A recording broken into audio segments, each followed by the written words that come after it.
Hey everyone, welcome to season 10, week 4 of the Tension Podcast. We are a show that acknowledges most of life and faith is lived in the tension between the two extremes. Each week we look at what many of us were taught growing up in evangelical churches. We weigh it against what our current culture is saying, and we try to find what Jesus has for us in the tension between the two.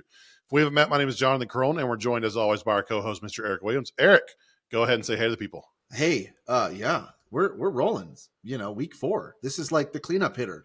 Got the stages all set. Gonna knock them all in. It's gonna be, gonna be a strikeout or a home run, I guess.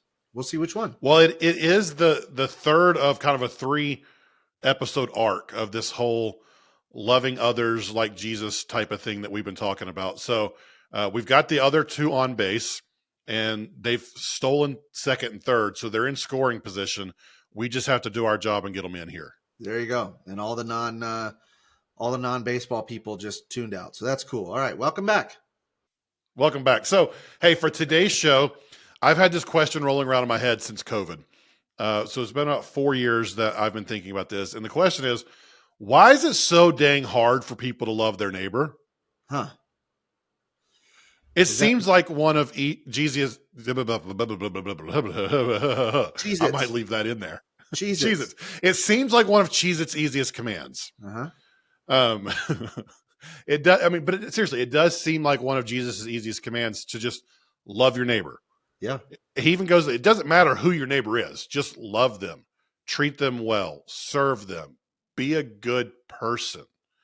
But the more I've thought about it, the more I realize that we tend to focus on the first part of that command without really taking into consideration the last part. Love your neighbor as yourself. And love your neighbor as yourself is often quoted from the New Testament when Jesus is talking about the greatest commandments, but it was first introduced to us in Leviticus 19:18. And the full verse reads, quote, "Do not take revenge or bear a grudge against members of your community, but love your neighbor as yourself. I am the Lord." So this whole chapter is framed in the context of being holy as God is holy.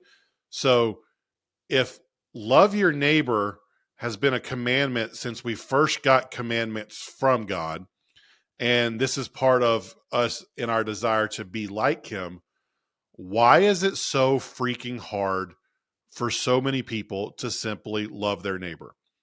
And I'm going to go ahead and give you my 2 things, and then Eric, you can jump in here, and we'll get into it a little bit more in a second. But I think it comes down to 2 extremes of the same coin. On one side of that coin, people don't love themselves in a way that makes it possible for them to love their neighbors as themselves. Okay. On the other side, I think this idea of self-love and loving ourselves has gotten in the way of us loving our neighbor. And we're going to break those down. I don't know if you've actually read the notes this week or not, but when you first hear those 2 things, what are your thoughts? I agree. I mean, I did read the notes. What I would say that I don't. Thank you. Miracles do happen. We can start singing some songs of praise and lift up a shout of praise, right? No, but I think the other place that I would posit that maybe we can't get into today, but I think the other tension for me is in that interaction when we're talking about from the New Testament, right? The Pharisees, or I don't know, it's one of the big 3 enemies, right? The scribes, the Pharisees, or whoever else, teachers of religious law. They're all trying to like trick Jesus and saying, hey, which commandment is the greatest commandment? Like, gonna get a gotcha. And he gives a good answer. And then there's a follow-up for another potential gotcha where he says, well, then who's my neighbor, right? And that's where you get into the Good Samaritan, I think, is the next parable he tells, right? So I think what I would have loved to hear is one of them to say, can you define what love means, Jesus? Because I think that there's a more fundamental question beyond those extremes, is that we don't really understand the idea of love as Jesus meant it, because as we've talked in previous podcast episodes, is it loving to, quote, allow someone to continue in their sin? Is it loving to, speak the truth to them? Is it loving to quote, accept their way of life, or ignore this or that or the other, right? Like those are all pieces, which I think is like the natural outpouring of that is we don't understand what love means in the way that Jesus meant it. So how can we possibly love ourselves appropriately? And so that's, I think, the base coming down to why is it so hard to love our neighbors ourselves? Because we don't know what that means. And we skew it in the either we don't love ourselves appropriately on one side for the self-hatred, which is what we talked about, or we don't love ourselves appropriately on the other side, which is the abundance of the modern self-love movement. Yep. So I want to get into both of those. And you just dropped a word that I don't know if you meant to do this or not, or if you were Abundance? foreshadowing, but Was it I want to say that you abundance meant to do it. like we did I last know it was week, not or like we abundance. just released episode on abundance? And, I'm going to manifest this in my life. And if I just pray more, then I will have abundance. And oh, no, that's not what you meant. Okay. Nope. It was the idea of self-hatred, because Okay. that's on one side. And I think for a lot of people, hatred probably feels like too strong of a label, but psychology today has kind of defined self-hatred as saying self-hatred encompasses continual feelings of inadequacy, guilt, and low self-esteem. People may constantly compare themselves to others, perceive only the negative and ignore the positive, and believe they will need to never be able to be good enough. And so maybe you don't say that as self-hatred, maybe you don't like that label, but if you feel or know people who have those continual feelings of inadequacy, they constantly feel guilt, and they have low self-esteem. That's kind of what we're talking about in this side of the coin. This Well, let me jump idea in real of, quick, because when I was a youth pastor, or student ministry pastor, whatever you want to say, like we would have conversations about this with young people. And the conversation, they wouldn't say it in these many words, but it would revolve around like, how can I love my neighbor as myself when I don't even have a high value of myself? So that's mhm, one conversation. The other conversation would go, well, I am treating them the way I want to be treated, which is, love your neighbor as yourself. I am treating them the way that I want to be treated, because I don't believe that I'm, like I don't treat myself well. So why, yep, like the way I'm treating them is actually better than I'm treating myself because I don't treat myself well, or I'm justifying the way I'm treating them because of that. The other aspect goes to like, with my kids now, we're going through talks about bullies or talks about people that mhm, are doing that. And the conversation goes around. It's like, there's obviously something going on in that person's life where they don't feel confident about themselves. And so they're taking it out on you, or they're manifesting that in the following ways. So there is a bit of, I am. I'm loving you the way that I love me, because I don't love me. If we were, yep. like to be completely honest. And we'll get to the solution for that towards the end of the episode. But Nice. I just want to lay out the case for it. Like that's one side of this coin. And Yeah. the one thing I want to point out, and I want to be really clear about this, no one chooses to dislike themselves. No one chooses to be paralyzed by inadequacy or guilt or low self-esteem. That's not a conscious choice that we make. Most often, when someone's dealing with self-loathing or self-hatred, it's because of external traumatic factors that have impacted their life, usually as kids. And that Go usually to comes from therapy. parents, Go to caregivers. therapy. Get medication. Go to therapy. Or Every just week. can I like I want to make like a little like undercurrent. If we could get the whole choir in the background, rah, ha, ha, ha, singing, ha, ha, go to therapy, get medication. It is not bad to focus on your mental health. Go to therapy. Everyone around you will thank you later. I've got that in the solution part when we get later in the notes. But I know, but I didn't want to yeah. give away. Like, I want to make sure that everybody Well, shoot hey, it out. we know Go to listener therapy. retention. Most people aren't going to get there, so we're talking to ourselves by the end of the episode. It's fine. So, It's fine. for those of you that want to bail out now, there you go. But no one chooses to feel this way about themselves. But unfortunately, the reality is many people do feel these negative things about themselves.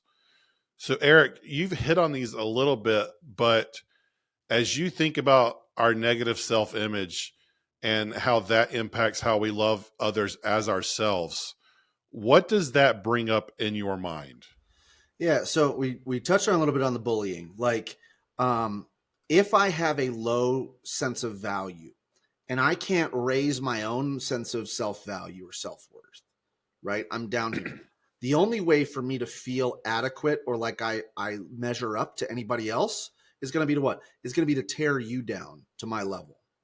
And so that's where you get bullying. That's where you have these other things where you want to downplay on that side. I don't feel worthy. Um, I think you feel worthy about yourself, so I'm going to pull you down so you can be on my level.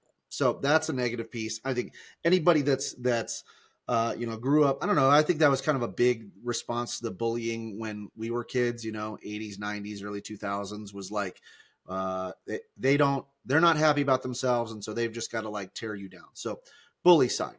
I think the other piece too, where it's like you start to, if you don't see your own value, self-worth, self-love, or where you can't be, I would just even say like the word content.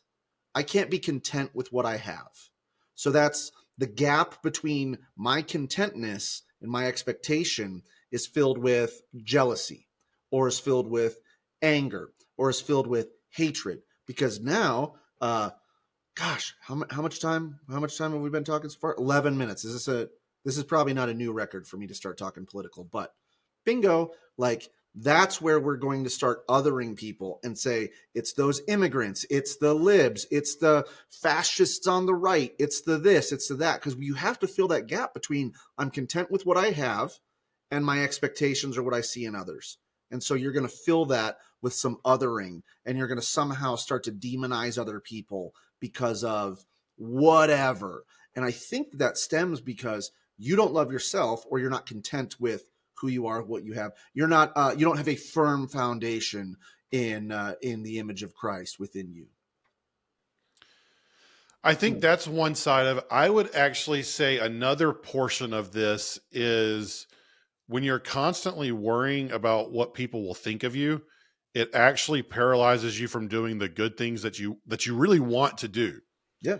I want to show that person love, but what will they think of me, Eric? Will they think I'm weird if I go out of my way to do something for them? What if they think I'm out of line? What if I step out of place and they see my good deed as something else? I don't want to make it worse by just trying to help. So I guess I'm just not going to do anything at all because I'm so worried about what they're going to think of me. And so that puts us in like this state of paralysis where we want to do good, but our mental state and the way we view ourselves and the constant worry of what others will think about us keep us from doing the good that we want to do. Now, are you saying, because I would agree with you on the like third party situation where, you know, I want to do good. Person A wants to do good for person B, but because person C, D, and E are observing, I'm afraid that person C, D, and E are going to think that I'm whatever. Or, it's like that's why we don't stand up against bullies, because person C, D, and E are going to think I'm not cool anymore. And now this is a derogatory term, but back in when I was growing up, it was like, oh, you're gay for doing that, right? In the derogatory, not as an insult, as a slur, right? It's like that's what you'd be called. It was like, oh, you're this or that or whatever. Oh, dude, that's gay, right? Like, why is that way when I'm trying to help someone else or show love for someone else? Maybe I'm not catching it. I'm not necessarily seeing that A to So B so there's feeling, but that. more so There's the third that. Yeah. person. But there's also the A to B. It's like, hey, I heard that Eric's going through something. Like I saw some stuff on social media.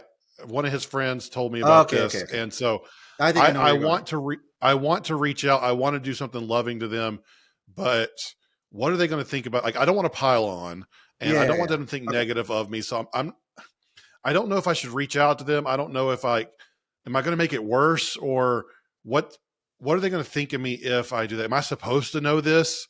Yeah, Or yeah, like yeah. all those feelings that come with that of like, I want to do something, but I don't know how they're going to think of me, even though I wouldn't think bad of them if they did that to me. Yep. But my self my negative self-image, let's take it away from self-hatred or self-loathing, but Yeah. my negative self-image makes me think that if I were to do something for them, they're going to look at me negatively, even though there's no chance I would ever look at them negatively. Yep. Okay. All right. I'm with you on that one. Okay. Now I see, because like I've had friends are going through something, either family member passes, or like I hear that their marriage isn't doing well, or something. It's like I want to text them, I but want to check in, but am I going to make it worse? Am I going yeah, to? yeah. Or are they going to think I'm weird? Or are they going to think I'm this? Or are they going to think that I'm Yeah. like imposing? Yeah. Or like you said, making it worse. Okay. All right. All right. All right. I get it. I get it. Yep. Yep. Point. So the flip side of that idea, though, is when you're so worried about not people not liking you or feeling like you have to earn someone's love, Uh huh. you can become overbearing in your attempt to love them. And you can actually push them away by being too much because you're trying to earn their love at this point. Ah. And so because you don't feel positive about yourself, I'm going to earn the. For those of you who know the Enneagram, this is a fatal flaw of the Enneagram 2. So if you're an Enneagram 2, you probably relate to this side of things, but you can push people away by loving them too much because your motivations aren't really to love them. Your motivation is to make them like you. Right. And because you're loving them in order to receive love back, it comes across in a non-loving way. There you go. Yeah, I agree with that. I would say that that's the motivation for your love, which We is all why, know that again, person. well, yeah, and I've been that person. I mean, I've been that person where it's like I'm writing a check, or I'm donating this thing, or I'm gonna this, and it's like, it flies against the let your good deeds, like don't do them out in the public, or don't even pray out in public, like all those different pieces. It's like the motivation for why are you doing these things. I've been there. Of course, I've been there where I've been like, you know what, I want to be generous, and I'm going to give this amount of money, or I'm going to donate this thing, or donate my time. And yeah, of course I want to be generous, but at the same time, I'm kind of like, I kind of hope they notice that I'm sacrificing my time and resources for this. Ugh, Okay. ouch. Which is Yeah. why, can we please, let's go back, get in the time machine. Doc Brown, we're gonna go 88 miles an hour, go back to Jesus time, pull out in the DeLorean, open up the thing, and when everybody is like, whoa, what the heck is this thing? Be like, don't worry about that. Hey, Jesus, can you clarify something? It'd be really good right now if you could tell us what it means to actually love. And then, hey, whoever's over here writing this down, record what he says here. Okay, thanks. Okay, bye. Go back in the DeLorean, back to the future. Great Scott, right? So that's one side of the extreme. The other side of the extreme end of this pendulum is an overemphasis on self-love. And sometimes we can be so focused on loving ourselves, it gets in the way of us loving others. And I think for a lot of us, when we move away from this, we talked, I think it was last week. No, it was a couple weeks ago. I think it was in the first week of the season, about how the American church has kind of swung from that young, restless, reformed, you deserve death, you're a terrible person, to God has the best for you, and the good things are happening, and the best is yet to come. And we swing to that. And I think for so many of us who grew up in that overly reformed, you're a terrible person type of thing, as a response to that, we have gravitated towards this idea of self-love. And you are enough, Eric. You are good enough. And all the things that come with it. There are religious trauma experts, therapists out there who put things out all the time about, here's how you need to rebuild yourself after leaving toxic religion. And I see those all the time. And it's these affirmations of self-love. And I don't think that on the surface, those are necessarily bad. But as we say all the time, the toxicity is in the dose. When you go too far into the idea of self-love, things become toxic. And there's a great article in Time Magazine that we're going to link in the show notes from April of 2023 about how self-love is actually making us lonely. The author of the piece, I'm going to butcher the name because I always butcher names, Dr. Maytel Ayal. I'm sorry if you're listening. I said that wrong. If you know this You know what the great thing is, though, doctor, when you say it in a apologize. southern accent like you've got, I think people just forgive it. I'm sure. I had a pastor once tell me with Old Testament names, just say it with confidence and keep moving. So That's a Dr. bless his Ayal, heart. That's a bless his yeah. heart moment right there. Okay, go ahead. So this is what was written. In its commodified form, self-love is not really self-love at all. Instead, it's more like self-sabotage, convincing us to hyper-focus on ourselves at the expense of connecting with others. Ultimately, our prevailing cultural emphasis on excessive autonomy and self-reliance has engendered a society rife with disconnection. She goes on to say, when self-love becomes entangled with self-absorption and materialism, serious consequences emerge for our collective mental health. Studies show that too much focus on oneself is associated with anxiety and depression. On the other hand, self-love through the warped filter of radical individualism tends to make us feel alienated, disconnected, and stuck in our own heads. So, Eric, have at it. Can we just like use words that we already know? Like there's a difference between being self-love and selfish or self-centered. But that barrier is so close. So, like just like there's like selfless and self-hatred, right? I want to be selfless because I want to make sure that I'm sacrificing for others because I want to be Mm-hmm. selfless. But then it's like, oh, well, no, I want to be selfless because I want other people to love me and feel better about me. That's not right. In the same ways, it's like, should you have self-love on the base level? Yes.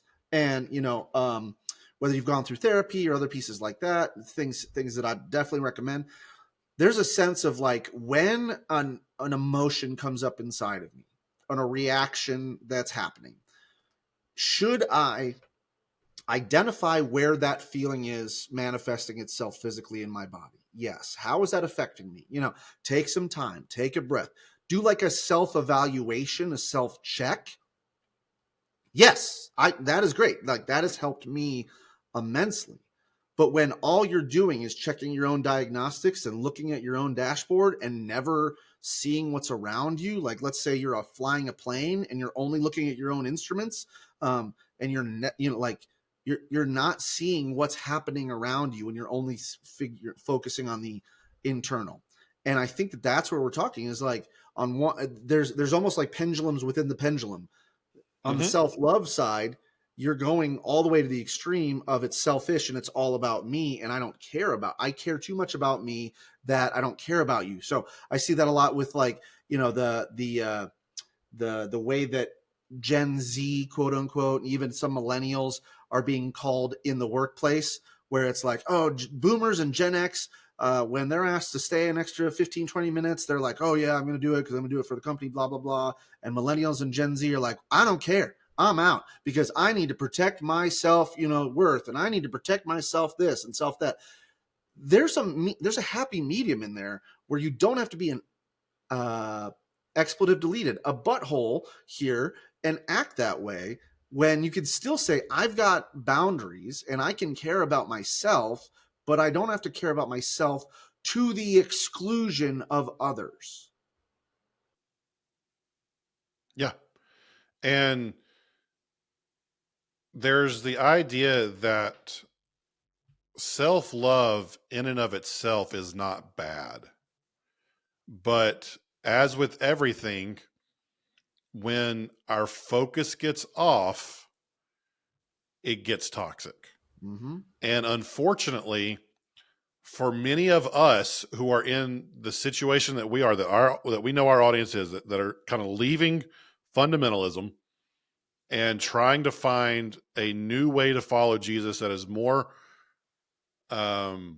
honest and, I'm trying to think of the word I want to use here, authentic to the way we read scripture. As we have left that fundamentalism, we have been drawn to self-love because for so long we were told we were terrible people who could do nothing on our own. Without Jesus, and there's a spiritual truth to that, but the way it was taught to us was that everything about us is evil. And this is a side note for a different day, but that teaching, one of my big reasons I hate it so much is because it doesn't take into account the regeneration of who we are after we give our life to Jesus, the regeneration that we experience through the Holy Spirit. Um, Different theological topic for a different day, but that's so the reason I say is we leave that and we go to this idea because we have been taught so many bad things about ourselves that we did have this self-hatred and the self-loathing. And so now we've moved over to the other end and we want to learn to love ourselves again. But just as people who leave the conservative political movement, the fundamentalist conservative political movement, and are now like flaming progressive liberals, I don't say flaming in a derogatory mind. I realize that came out incorrectly. I apologize for that. But they are like on fire for the progressive side of things. That pendulum swing has gone so far. It's very easy to go from self-loathing all the way to toxic self-love. Yeah, And we've got about 20 minutes. Go ahead.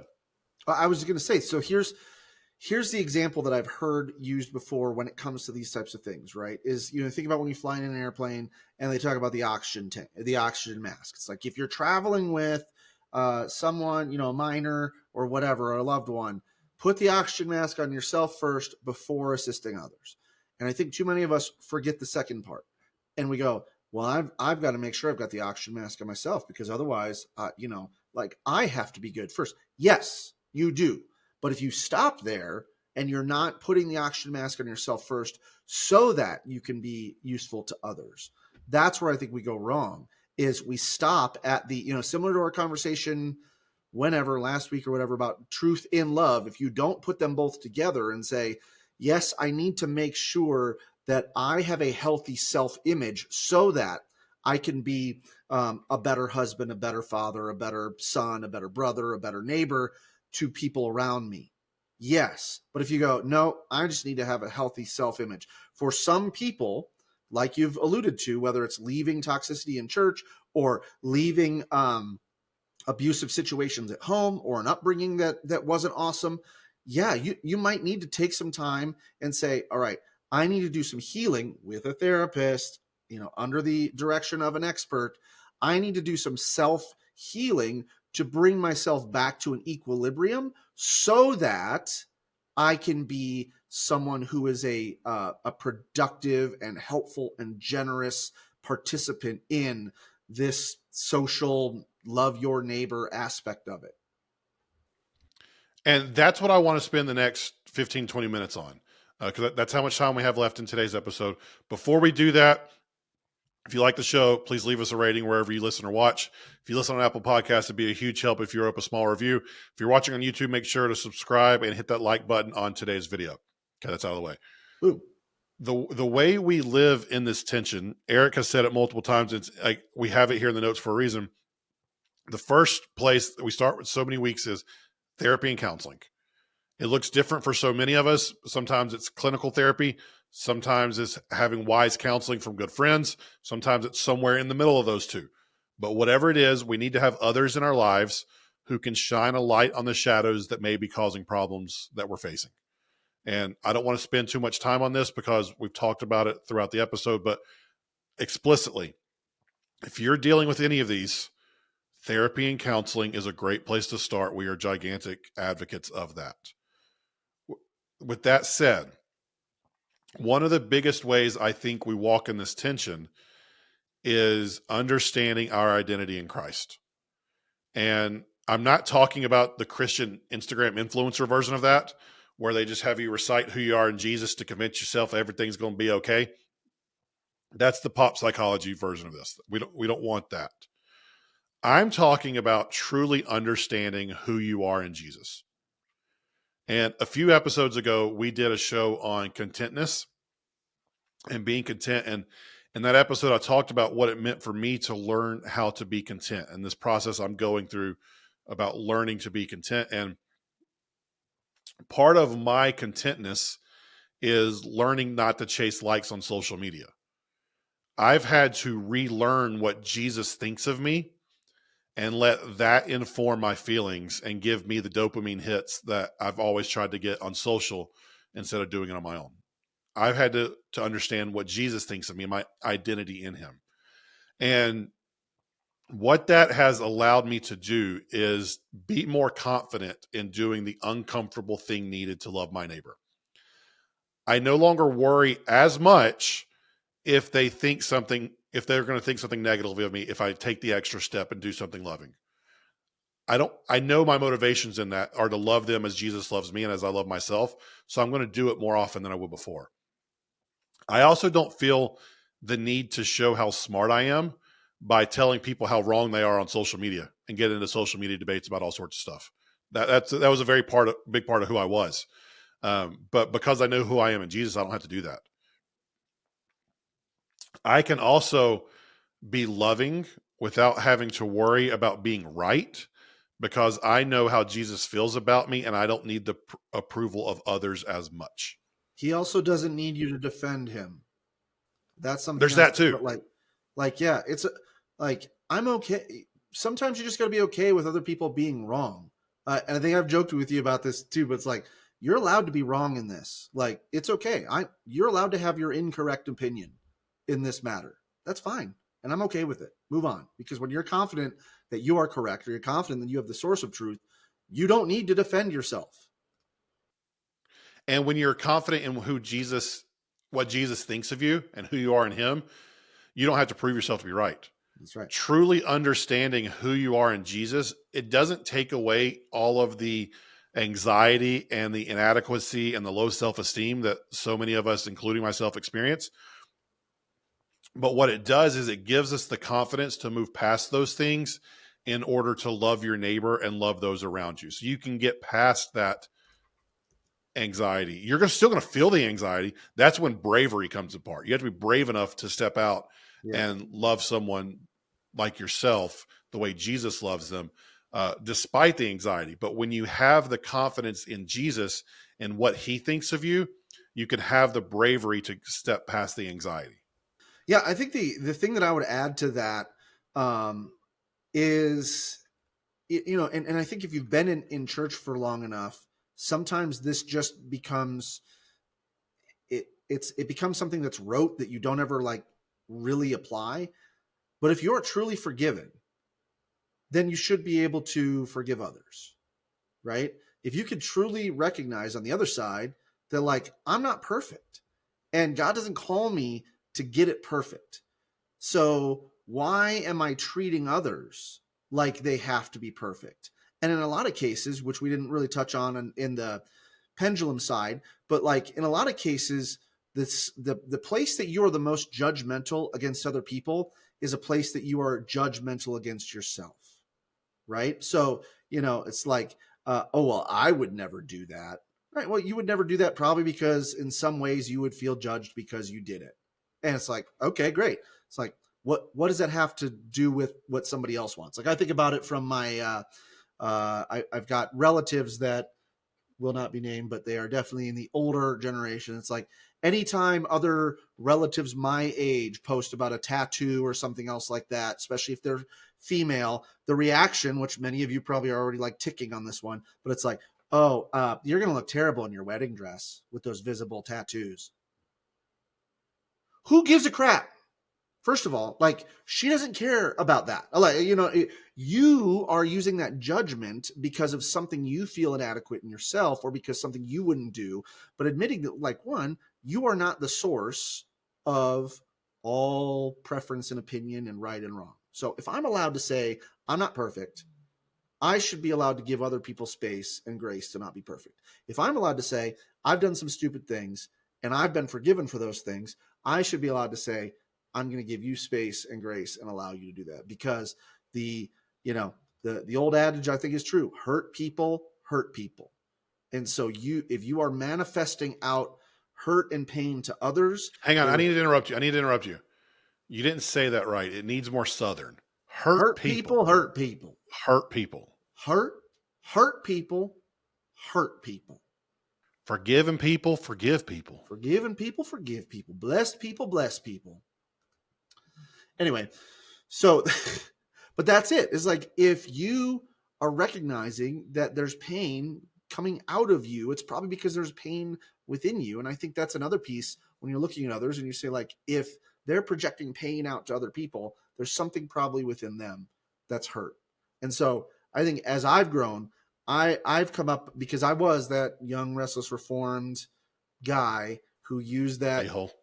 a-hole, who used that total depravity as an excuse to bludgeon other people to death with those sorts of things. It's like I've grown a lot more empathy for people, and just to say, yeah, you're allowed to live your life. It's okay. And maybe the most loving thing that I can do is not to make the sarcastic comment, is not to try and tell you the yeah, but, or is not to try and tell you all of these other things, but to actually love you and accept you. Great. If you want to say, hey, my pronouns are they, them. Awesome. I don't give a crap. I'm going to do that. Just like if I said, hey, Jonathan, and you said, yeah, I go by John. Great. I'd go John. And if I said John and you said, no, I don't, I'd prefer you say Jonathan. Jonathan, great, awesome. No judgment there. I'm just going to do it. Why? Because what my personal belief is on that thing doesn't matter as much as you've asked me to call you by some name or by something or whatever. Like, great. And and then going back to last week's episode, if then we get into a relationship with each other and you ask me my opinion on something, I then can tell you that opinion. Sure. Because I have loved you and showed you the humanity that we talked about 2 weeks ago. And we now have the relationship that I can make that judgment and have an opinion on. And only then should I be giving it.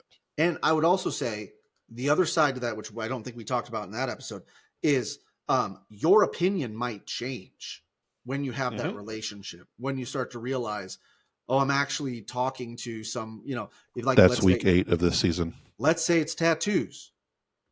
Everybody with tattoos are evil, right? Like, have you ever talked to that way? Yeah. Have you ever talked to somebody with a tattoo, spent time with them, done all that, like anything like that, spending time with people that are different from you or people that have that you are judging, I think also not only gives you the authority to speak more because you've spent the time to get to know them, to love them, and actually be changed by them. And then the last little piece, if we go to the other side of the two extremes we've talked about, the self-love side, we've talked about how the toxicity is in the dose. And self-love on its own and in the right context is not toxic. Going back to our article from Dr. Hayall. Hey, y'all. All right, sorry. She quoted the book, The Art of Loving by Erich Fromm. This was written, I think, back in like the 50s. He wrote, love of others and love of ourselves are not alternatives. On the contrary, an attitude of love towards themselves will be found in all those who are capable of loving others. Dr. Hayall went on to say that for Fromm, quote, self-love operated as a necessary condition for relating well with our fellow humans. Yeah, I mean, that's a much better way of saying it, but that is much more eloquent way of saying it's like, it's impossible for you to love your neighbor if you don't appropriately love yourself. So your self-love, your love of self has to be done in a way to motivate yourself to love others. It's right. Both and. Yep. It can't turn into a toxic self-love that is arrogant, that is self above all, myself above you, that turns into an arrogance and a narcissism. It cannot be that. And let me say this, it is extremely easy to go too far in that direction when you are first learning how to love yourself. I got so excited I hit my microphone. That is an easy thing to take the pendulum too far. So if you are experiencing that, if you have experienced that, there's no shame here, because I've done the same exact freaking thing. As I have felt so highly of myself to a toxic side before. And so this pendulum for me, I'm so passionate about it because it's a constantly swinging pendulum. And this is one that for me, the pendulum between self-loathing or self-hatred or whatever you want to call that and toxic self-love swing so fast side to side. For me personally, that it is extremely hard to get the tension right and to live in the balance. So when I talk about this, I am emphatic about it because I understand the day-to-day daily struggle it is to get this right. But if the command is the greatest commandment, love the Lord your God above all, and to love others as yourself, if those are the two greatest things we're told to do, this is a tension that we have to work at. We have to work at living in. It's not something we could passively just let happen. We're going to constantly have to put the work in to say, am I leaning too far to self-loathing? Am I leaning too far to self-love? Because if we don't actively work at it, we're going to naturally be pulled one way or the other. Yep. Yeah, it's that self-evaluation that is probably the most important. Do you have an accurate view of where you are, what you're doing? And I would argue that you can't have a complete view of just the way that you're feeling. And I think part of what you've talked about is that toxicity of self-love is valuing your own self-opinion and self-evaluation above all. And so having an accurate ability to go, hey, Jonathan, this is how I'm feeling about this situation. This is where it's manifesting in me. This is my reaction. This is how I see it from inside the cup. Can you take a look since you're outside the cup and tell me, what are you seeing out here? Now, I'm not going to just go to the other side and go, Jonathan, tell me everything I need to do. And, your opinion of me matters more than anything else. Actually, middle school Eric in relationships, that's where I was at right there. It was like, oh my gosh, what does this girl think of me? Blah, blah, blah, blah, blah. Like my entire self-evaluation was exported to or delegated out to the person I was interested in, as opposed to going, all right, here's what I see. I'm going to bring 50% or 70% here. Somebody I care about that cares about me. What do you see? And now I'm going to evaluate those together to make sure that I'm not going one way or the other. And to tie all this together and put a pretty bow on it, we've started this season talking about the new prosperity gospel in the American church and how we've swung that direction. If you look at it, where we came from, young, restless, reformed, was toxic self-loathing. Where we have gone with the new prosperity gospel is toxic self-love. And as with most of the things we've been talking about, Jesus is found in the middle. The real Jesus, the full Jesus, the complete Jesus is found in the tension between those two, because there are pieces of both of these. There are pieces of total depravity, yes. And there are pieces of God does have a great plan for you. He does have life and life abundantly for you. So I hope as we finish out the first half of this season that you see that this tension actually goes through so many of the things that we've been talking about and is constant in pretty much everything in our life right now. And if we can get this tension correct, it unlocks how we approach so many other things in the world today. We don't have to agree on everything. We don't have to have the same opinions. But if we can get this tension between self-loathing and self-love correct, then we can follow Jesus together despite our disagreements in politics, theology, doctrine, sports teams, whatever it is. We can do it together because we have a love of Jesus that transcends everything, and we are walking in the tension of self-love and self-loathing. That's it for this week. If you want to talk more about this topic, feel free to reach out to us on social or send us an email to continue the conversation. Eric is at EricW712 on all the major platforms. I am at Jonathan underscore Caron on them as well. You can email us at hello@tensionpodcast.com. Next week, we're doing an episode that's kind of a standalone one-off, inspired by one of our Q&A episodes last fall. We're going to try to answer the question, what does healthy Christian masculinity look like? So a big topic, but we're going to try to talk about it in about 45 minutes. If you like the show, do us a favor, rate us and review us wherever you get your podcasts. Subscribe on YouTube, leave a review on Apple Podcasts. Share this episode with a friend if you found it interesting or helpful. But as always, thank you so much for making us a part of your day, and we'll talk to you again next week. Have a great week, everybody.